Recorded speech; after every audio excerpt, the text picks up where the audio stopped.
اور اگر دعا نہ قبول ہو تو دل چھوٹا نہیں کرنا. محبوب فرما رہے ہیں وہ دعائیں جو میری امت نے مانگی اور قبول نہیں ہوئی، وہ دعائیں جو میری امت مانگے گی اور قبول نہیں ہوں گی، یہ نہ سمجھنا کہ وہ رائے گا کہیں. محبوب فرماتے ہیں کچھ تو نے مانگا نا جو تجھے مل گیا، اور وہ تھا کچھ وہ بھی تھا جو تو نے مانگا لیکن نہیں ملا تجھے. تیرے دل میں کچھ خیال بھی آیا، دیکھو جی میں نے اپنے اللہ سے اتنا مانگا نہیں دیا. محبوب فرماتے ہیں جو مانگا اور نہیں ملا، جنت میں جا کے اللہ جب ان چیزوں کا بدلہ دیں گے نا جو مانگنے سے نہیں ملیں گی، اللہ اتنا بدلہ دیں گے کہ بندہ جنت میں خواہش کرے گا کاش دنیا میں میری کوئی دعا قبول نہ ہوتی. وہ فرماتے بندہ آرزو کرے گا کاش دنیا میں میری کوئی دعا قبول نہ ہوتی. جو قبول نہیں ہوئی اللہ اتنا بدلہ دے رہے ہیں. اس لیے تو کہا گیا نا جی دعا عبادت کا ماخذ ہے، مانگتے رہنا، لیکن کچھ اس طرح کا نہ کرنا کہ میرے محبوب علیہ السلام حضرت سیدنا عمر فاروق رضی اللہ تعالیٰ عنہ دیکھو نا جی ایویں چھوٹا جہا مولوی ہے تے نخرا دیکھو حضرت جی، ایک چادر بھی لئی ہے، کوٹ بھی پایا ہے، کپڑے بھی پائے، کیا پدی کا شور. لیکن وہ ہیں کہ اللہ خود کہہ رہے ہیں محبوب جی تینوں نہ بنانا ہوں سی اپنا رب ہونا ظاہر ہی نہیں کرنا. محبوب اگر تو نہ ہوتا تو کچھ بھی نہ ہوتا ہے. لیکن حضرت عمر فاروق فرماتے حاضر ہوا تو محبوب کے جسم مبارک پہ صرف ایک تہمت تھا. محبوب ایک سخت کھردری چٹائی پہ لیٹے ہوئے تھے. کہتے میں حاضر ہوا تو محبوب اٹھ کے بیٹھ گئے. کہتے دیکھتا کیا ہوں آپ کی پشت انور پہ کھجور کی چٹائی کے سختی کے نشان موجود ہے.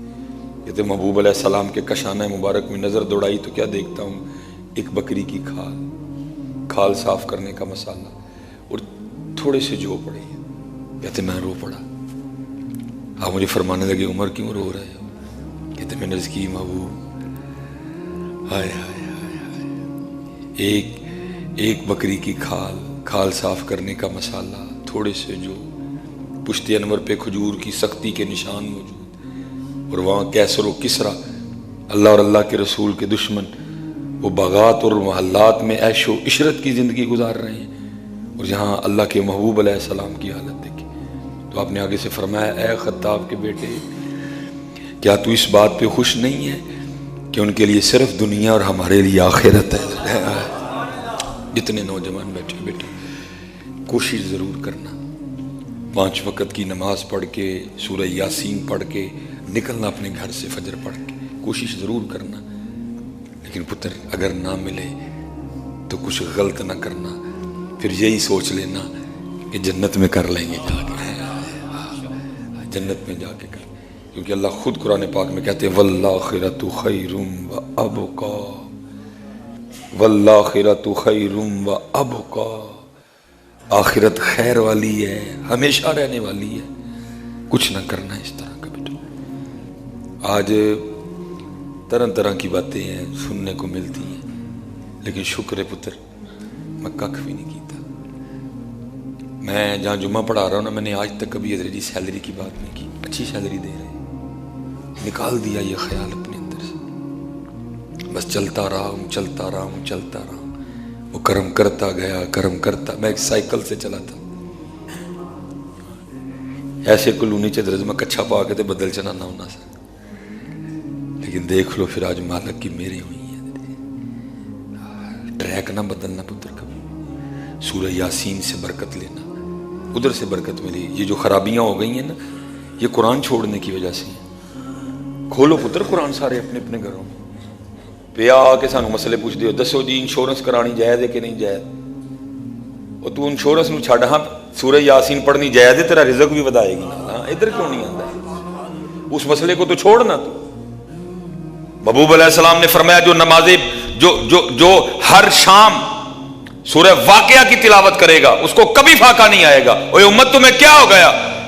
تمہیں انشورنس پہ تو یقین ہے، محبوب کی بات پہ کوئی یقین نہیں ہے. ہر روز 10 بندے مسئلہ فون کر کے پوچھتے ہیں دسو جی انشورنس کرانی جائز ہے یا نہیں. جائز نہ جائز کا مسئلہ وقت پڑا ہے ابھی، میں نے اس کو نہیں چھیڑا ابھی کوئی. لیکن میں اتنا کہہ رہا ہوں محبوب فرماتے ہیں جو ہر شام سورہ واقعہ پڑھے گا اس کو فاقہ نہیں آئے گا. آج آ کے حضرت 2 ٹکے کا ایک بندہ آپ کو بات کہہ دے، آپ پورے شہر کو سناتے پھرتے ہیں جی انہیں گارنٹی لئی ہے. تجھے اس کی گارنٹی کا تو یقین ہے، تجھے اللہ اور اللہ کے رسول کی بات کا یقین کیوں نہیں ہے؟ کھولو قرآن میرے پتر. جتنے نوجوان بچے کیوں پریشان ہو سارے؟